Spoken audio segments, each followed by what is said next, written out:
everyone, I hope that you're having a beautiful day today. In this video, I wanted to speak about positive living. In my eyes, positive living is making choices in terms of keeping well, both emotionally and spiritually. And many of us love being in positive emotional state. It's when we perform at our best. As human beings, we are always seeking for progress and always looking to grow. But one thing that we need to understand that change is not linear. Our life, at least in my view, is always going up.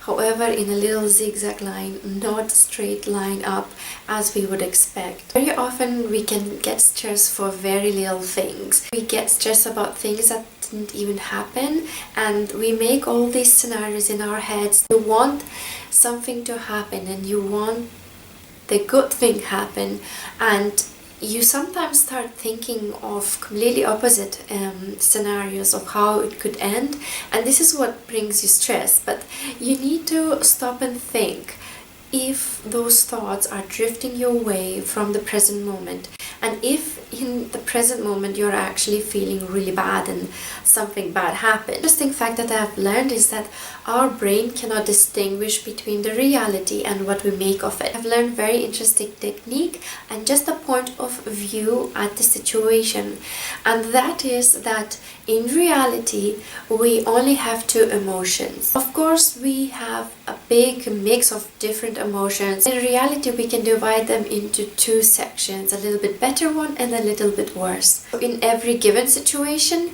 we can choose to feel a little bit better or a little bit worse. The practical take on this is, if you can, just close your eyes and think, how am I feeling right now? What am I feeling? What am I experiencing? And then ask yourself, how do you want to feel? Okay, so obviously in your mind you will not go thinking how you want to feel worse. You will automatically want to feel better. One mistake that we do when we feel sad or upset or disappointed, we immediately want to feel really good. And I think maybe social media puts an impact on that, and we just look at completely opposites to us. On a beautiful holiday or having this beautiful relationship, happy family in the pictures, or whatever it might be, and we want to feel that. What we need to do is to assess our current situation and just aim to feel a little bit better. Okay, so for example, if somebody made us really angry and we are feeling angry, we are feeling rage, we are feeling like we hate someone, I don't know, it's just we could be feeling that. So a little bit better feeling would be to feel disappointed. Okay, so at least the aggressive part of your anger, your emotional state is gone. Okay, then after you think a little bit and being disappointed, maybe you can start feeling hopeful, hoping that nothing like this will ever happen to you. Maybe you can start feeling thankful and start thinking, okay, what can I learn from this? What can you take from it? When this bad thing happens, ask yourself how you want to feel, and just ask yourself more questions. What would you do? How would you feel? Where would you go? Your appearance. I wrote this down because I could not possibly remember, but you can also write it down because this is very, very useful.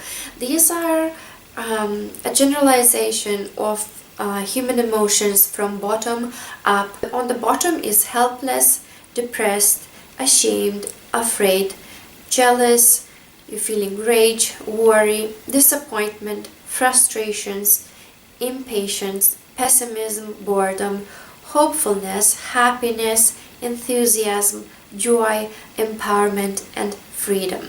So for example, if you feel pessimistic and you don't feel positive, maybe a little bit better emotion would be to be bored. Okay, I don't know if you can make yourself feeling bored, but usually if you feel pessimistic, you might start feeling a little bit bored. But this is when you start feeling that maybe it's enough. At some point you will just really feel that it's enough, and you will start looking what to do. Okay, so this is when you will start feeling hopeful.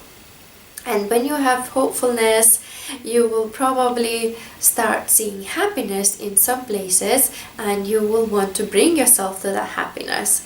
And then you will feel enthusiastic about it. So this is how you can slowly push yourself through that ladder of emotions and finally start feeling more happy and positive. There is this amazing story that comes from Eastern wisdom, and it is about the farmer who had a son and a horse. One day, farmer's horse ran away, and his neighbors and friends and family came to him saying, "Oh, poor you, how are you going to even work the fields? It's impossible, it's really bad for you." And then he replied, "Good thing, bad thing, who knows?"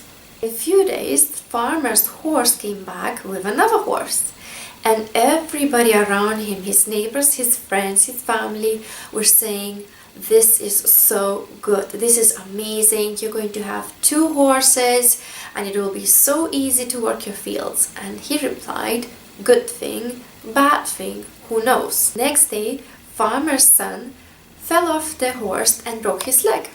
And so everybody around him told him, like, "It's really bad, now you will not have your son helping you to work the fields." And then he replied the same thing, "Good thing, bad thing, who knows?" Soon news came in the town that all young men have to go to war, but this old man's son could not be taken because he had broken leg. So now neighbors were telling him, "This is so good, you are able to keep your only son and he's not gonna go and die in a war." And this is what he replied, "Good thing, bad thing, who knows?" This is a really good story that tells us that we really don't know the current situation that we think is bad for us is good or bad. We really don't know.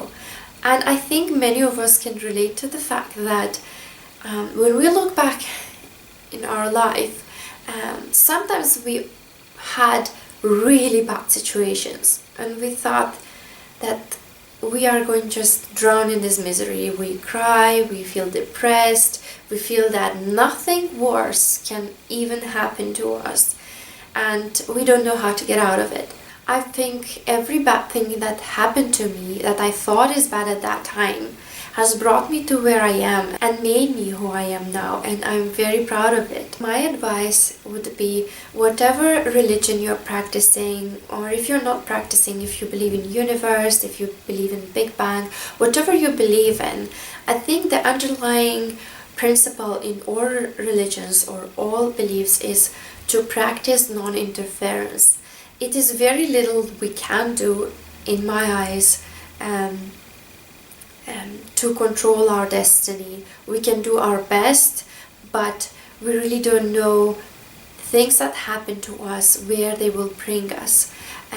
So it's always good to maybe step back, let go of that situation, and just go with the flow. I have a very simple how-to for positive renewal is just to simply make a list. Just think of the things that make you happy. Maybe it's a good book, maybe it's meeting your friends, maybe it's time spent with your loved ones, playing with your kids, maybe watching a good show, relaxing, yoga, meditation, prayer, anything that brings you joy. Help others.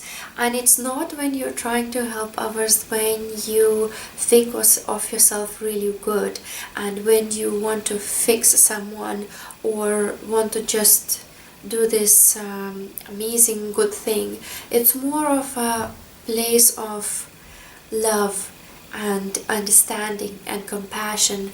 This is when you will start feeling better. We are surrounded by a lot of toxic people and toxic environment every day, whether we are at work or at home, sometimes when we have guests, when we are in public transport, in the shops, in the streets.